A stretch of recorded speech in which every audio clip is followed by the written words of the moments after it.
time. Check-in time. It's time for checking in with Hubert Davis. We're checking in with him.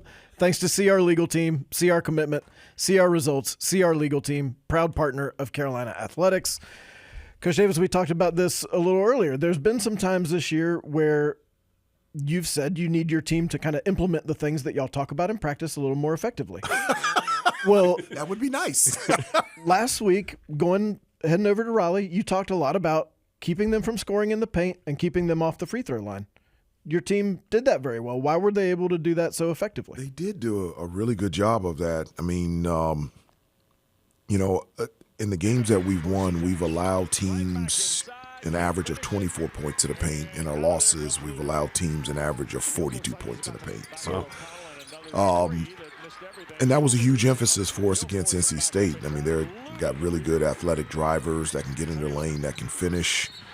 And so we only allowed them to 28 points in the paint, so that was really good. And then they also make a living at the free throw line, so I thought we did a really good job defending them without fouling. I think they went to the free throw line 12 times or – yes, 12 times total, 11 in the second half. Yeah, and so I was really happy with that.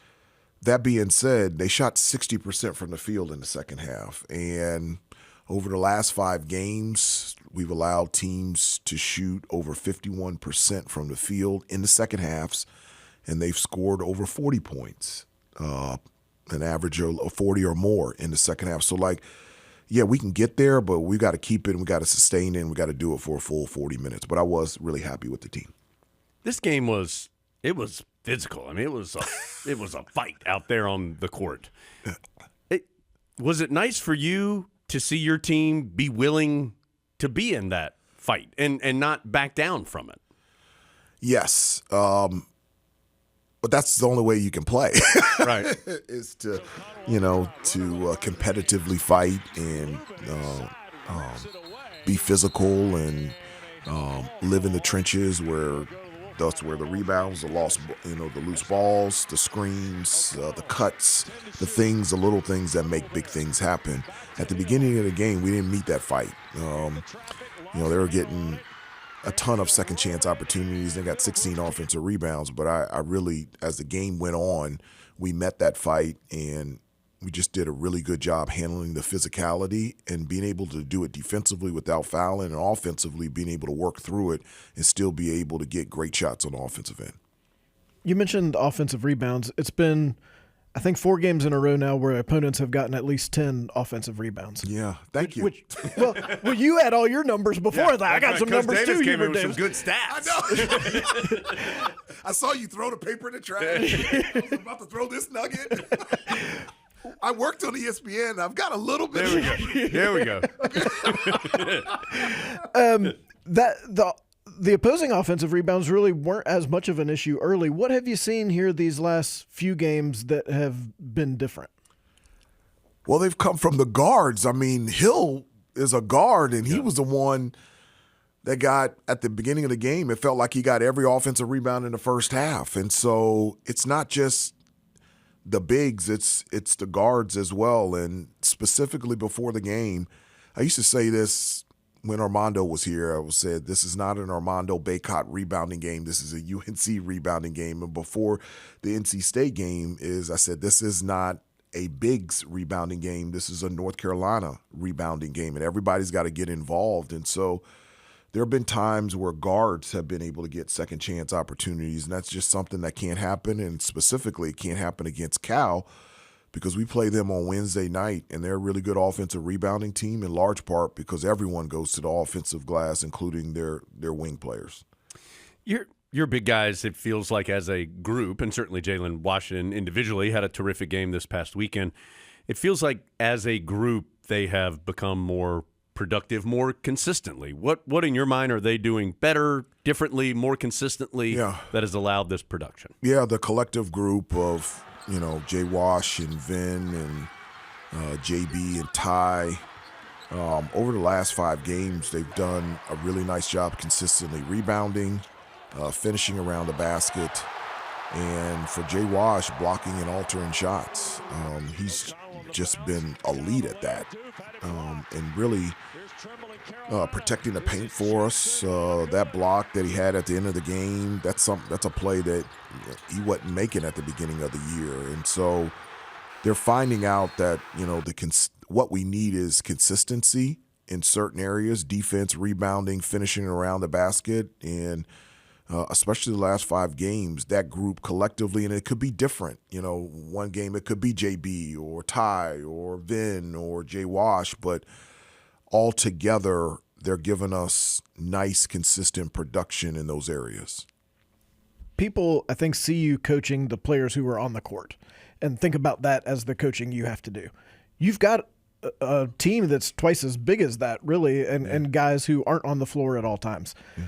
When guys aren't playing as many minutes as they might like, or even as you might like them to play, how do you stay in contact with those guys coaching-wise and make sure that you're still giving them what they need to hopefully enable them to give you what you need down the road? Yeah, it's just constant communication, relationships, talking with each of the guys every day, all week, just communicating and being straightforward and direct on, their job and responsibility, what I'm expecting from them, what I think some things that they're doing really well and things that they need to improve on. I always say everybody, I am a giving chances coach.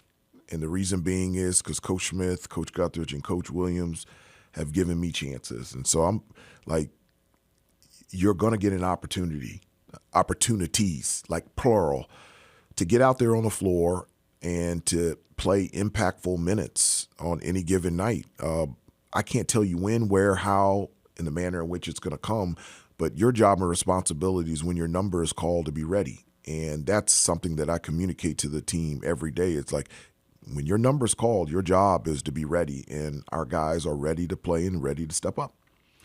2 guys who have had their numbers called a lot here as of late are 2 of your freshmen in Drake Powell and Ian Jackson. They've been brought along, I guess, at different paces this year, but they're both now playing a bunch. Is that something where did you have a plan going into the year and say, hey, we're going to start slowly here?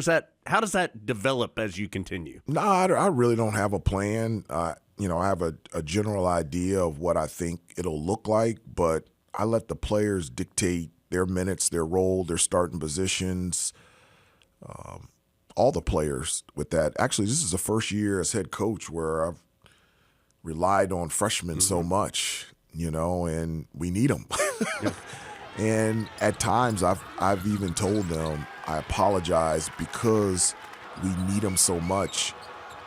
I hold them to a higher standard of, you can't be in high school anymore.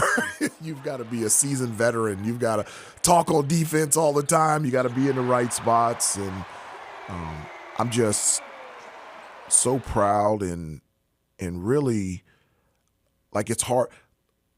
I always tell the guys, like, whatever they go through, I've been through it, and so I can identify with it. I can't identify being a freshman playing this big of minutes and having to be relied on so much.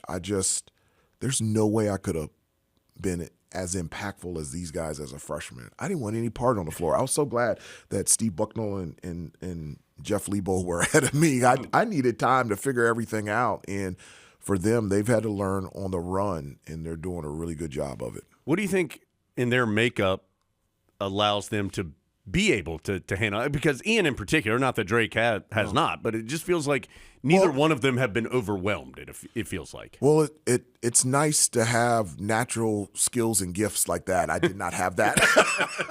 I could not run and jump like Drake and Ian and be able to score like Ian and defend like Drake and get rebounds and guard multiple positions. So they are very gifted.